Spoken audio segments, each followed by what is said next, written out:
Om Shanti. Good morning. आज की मुरली का टाइटल है संगम युग, मौजों के नज़ारों का युग। बाबा जब आए तो बाबा ने हमें 3 मुख्य बातों की नॉलेज दी। आत्मा का ज्ञान दिया, स्वयं यानी परमात्मा का भी ज्ञान दिया, और तीसरा जो बाबा ने बहुत इम्पोर्टेंट बात बताई वो है समय। ये समय कौन सा चल रहा है। जितनी जितनी हमें इस बात की अवेयरनेस आती जाती है कि ये कौन सा समय है, उतना ही हम इसका लाभ उठा सकते हैं। तो बाबा ने ये जो समय चल रहा है, ये संगम युग तो हम सभी कहते ही हैं, लेकिन संगम युग की भी कौन सी विशेषताएं हैं जो हमें अपने मन बुद्धि में रखनी है। तो बाबा ने जैसे बताया कि यह एक तो बहुत छोटा सा युग है, और दूसरा है ये उतनी ही विशेषताओं से भरा हुआ युग है। तो ये 2 बातें हमारे कॉन्शियसनेस में रहनी चाहिए हमेशा। छोटा सा युग है कि मतलब हमें लिमिटेड टाइम मिला है, हम यहाँ फॉर एवर नहीं हैं। थोड़े ही समय में हमें काफ़ी बड़े बड़े काम करने हैं, और उसको करने के लिए हमें ये पहचानना है कि इस समय की क्या विशेषताएं हैं। तो बहुत ही प्यारी मुरली है, बहुत ही रमणीक बातें भी हैं इसमें। बाबा ने कहा है मौजों के नज़ारों का युग है ये। तो क्या हमें ऐसा अनुभव हो रहा है तो कैसे उसको हम और बढ़ाएं, और नहीं हो रहा है तो क्या करें। तो बाबा ने उन्हीं बातों का जिक्र आज किया है। तो सबसे पहले हम देखेंगे कि बाबा किसको देख रहे थे और किस रूप से देख रहे थे, और दूसरा हम देखेंगे कि इस संगम युग की क्या क्या विशेषताएं हैं। पहले हम आते हैं, बाबा ने कहा कि बाप दादा बेफिक्र बादशाहों की सभा देख रहे हैं। तो जैसे जैसे बाबा कह रहे हैं वैसे वैसे हम अपने को देखते जाएंगे। संगम योगी बेफिक्र बादशाहों की सभा देख रहे हैं, इसे बाबा ने कहा स्वराज्य सभा भी कह सकते हैं। और इसकी विशेषता यह है कि ऐसी बादशाहों की सभा या स्वराज्य सभा पूरे कल्प में फिर होती ही नहीं है। ना तो इतनी बड़ी सभा होती और ना ही किसी और समय में होती। तो ये स्वराज्य अधिकारियों की भी सभा है, क्योंकि हर एक बच्चा जानता है कि हम इस शरीर के मालिक हैं। स्वराज्य अधिकारी हैं अर्थात इस शरीर के मालिक हैं। और जब हम कहते हैं शरीर के मालिक हैं तो हम किन किन बातों के मालिक हैं वो भी हमें चिंतन करना है। फिर बाबा ने कहा कि दुनिया में कोई भी ऐसा बाप नहीं होगा जिसके लाखों बच्चे बादशाह हों, या जिसका हर एक ही बच्चा बादशाह हो। तो बाबा को भी इस बात पे बड़ा नाज है, बड़ा फ़ख्र है। लेकिन बाबा ने कहा कि आपको भी ईश्वरीय फ़ख्र है कि हमारा ऐसा जीवन बना। तो बाबा को भी नाज है, हमें भी नाज है।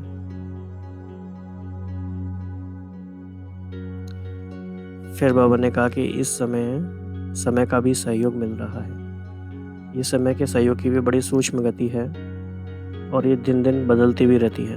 मतलब जैसे जैसे समय आगे बढ़ेगा तो समय का सहयोग उतना उस तरह से नहीं मिलेगा, या हर एक आत्मा को नहीं मिलेगा। अभी समय का सहयोग हमें है, उसका लाभ हम उठाएं, उसके लिए बाबा हमें सिखा रहे हैं। इसके अलावा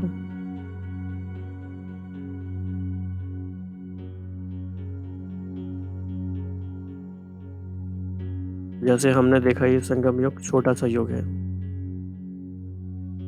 तो नॉलेज के लेवल पे हमें ये बात पता है। कोई पूछेगा तो हम तुरंत कह भी देंगे हाँ संगम युग लगभग 100 साल का है। लेकिन सिर्फ इन्फॉर्मेशन की बात नहीं है, हमें ये रियलाइज़ करना है कि हमारे पास लिमिटेड टाइम है या बहुत कम टाइम है। संगम युग छोटा सा युग है, ये बात हमारी मन में अवेयरनेस में पूरे दिन में रहनी चाहिए। या तो कहेंगे पूरे दिन रहनी चाहिए, या फिर हम ऐसे कहें कम से कम 50 बार हमारी बुद्धि में ये थॉट आना चाहिए बार बार कि संगम युग जो है छोटा सा युग है, तो मुझे कैसे यूज़ करना है। और छोटा है ये बात तो है, लेकिन विशेषताओं से भरा हुआ भी है। यानी कि बहुत सारी बातें ऐसी हैं अगर वो हमें समझ में आ जाएं तो भले ही कितना कम टाइम हो, हम कम टाइम में भी काफ़ी कुछ कर सकते हैं। तो ये सिर्फ समय की बात नहीं है, ये विशेषताओं को पहचानने की बात भी है। समय की विशेषताएं क्या हैं? तो फिर बाबा ने हमें एक पर्सपेक्टिव दिया कि ये मौजों के नज़ारों का युग है। कौन कौन सी मौज है? सुबह अमृत वेले से लेकर रात को सोने तक सारी दिनचर्या में मौज ही मौज है। बाबा ने इसको डिटेल में बताया है, हर बात में मौज है, तो उसको भी हम देखेंगे।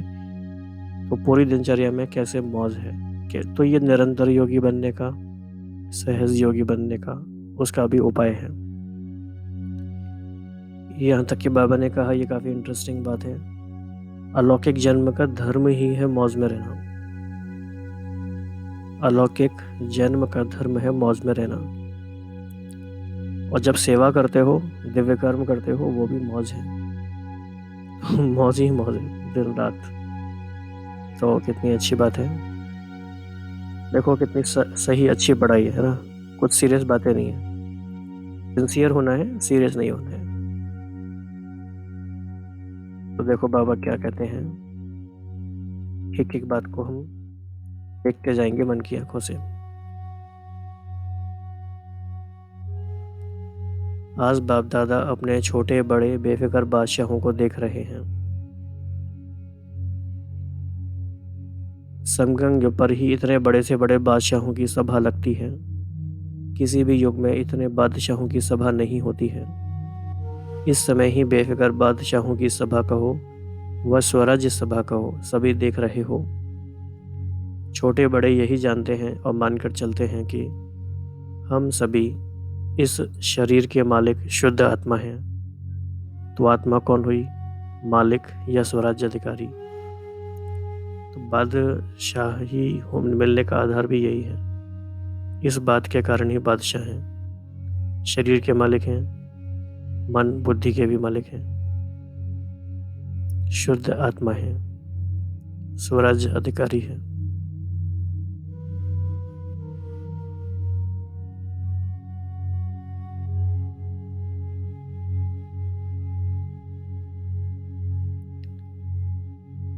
छोटे में छोटा बच्चा भी यही मानते हैं कि मैं बादशाह हूँ। तो बादशाहों की सभा व स्वराज्य सभा कितनी बड़ी हुई। और बादशाहों का बादशाह व राजाओं का भी राजा बनाने वाले, यानी कि वर्तमान के राजे सो भविष्य के राजे, ऐसे राजा को देख वह सर्व बेफिक्र बादशाहों को देख कितना हर्षित होंगे। कौन हर्षित होंगे? बाबा, जो कि बादशाहों के बादशाह हैं और राजाओं का भी राजा बनाने वाले हैं। तो he is the king of the Kings.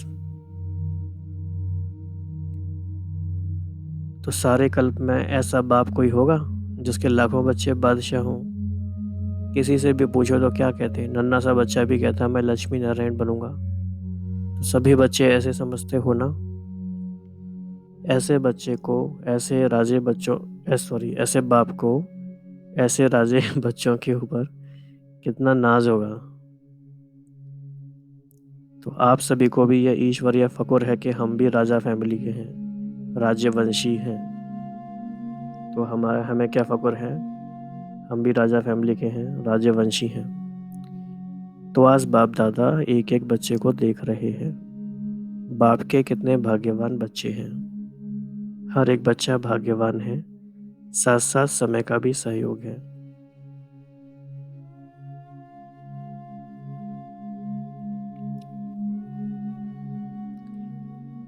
क्योंकि यह संगम योग जितना छोटा योग है, उतना ही विशेषताओं से भरा हुआ योग है।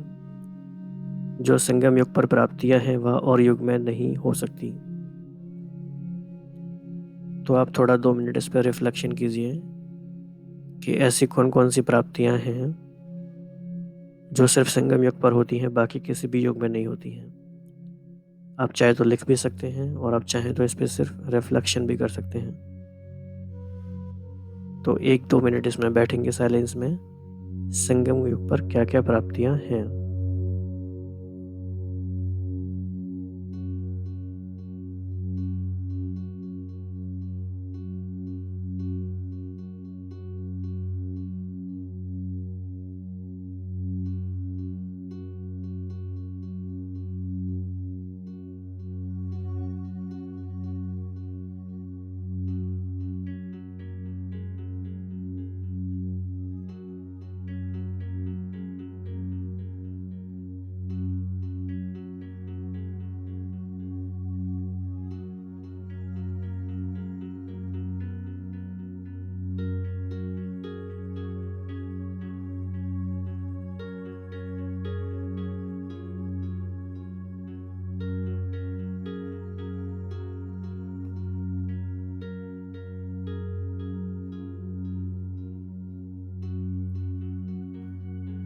तो संगम युग है ही मौजों के नज़ारों का युग। मौजें ही मौजें हैं ना। खाओ तो भी बाप के साथ मौजों में खाओ।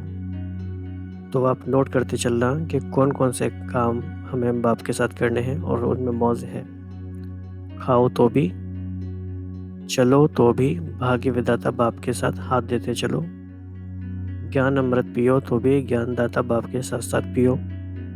कर्म करो तो भी करावनहार बाप के साथ निमित्त करने वाले समझ के करो। सोओ तो भी ज्ञात की गोदी में सो जाओ। उठो तो भी भगवान से रो रेहन करो। तो सारे ही दिनचर्या बाप और आप। तो जब हम ये टाइम टेबल बनाने की बात करते हैं तो उसके बहुत सारे एस्पेक्ट्स हैं। क्वांटिटेटिव एस्पेक्ट भी हैं, क्वालिटेटिव एस्पेक्ट भी हैं। तो जो उसका क्वालिटेटिव एस्पेक्ट है उसमें ये बात आप ले सकते हैं कि पूरा ही दिन बाप के साथ हमें बिताना है। तो उसमें क्या क्या बातें हैं? तो 6 बातें हैं मुख्य। ओवरऑल है दिनचर्या पूरी, और 6 बातें हैं। खाना, पीना, चलना, कर्म करना, सोना और उठना। तो ये आप अपने चार्ट की चेक लिस्ट बना सकते हैं कि जब खा रहे हैं तो क्या बाप की याद है। बाप की याद कोई नियम वाली याद नहीं, खुशी वाली याद। वाह बाबा वाह वाली बात। चलो तो भी खुशियों में झूम के। ज्ञान अमृत पियो तो भी मज़े से। कर्म करो तो भी, सो तो भी, उठो तो भी। राइट। ऐसा ही अनुभव हमें होना चाहिए जैसा कि हम सामने चित्र में देख रहे हैं। और कितने प्यारे प्यारे गीत बने हुए हैं। बाबा उठते ही हमें मिलते हैं, सारे दिन भर में हमें ऐसी मदद करते हैं, हजार भुजाओं से हमारे साथ हैं।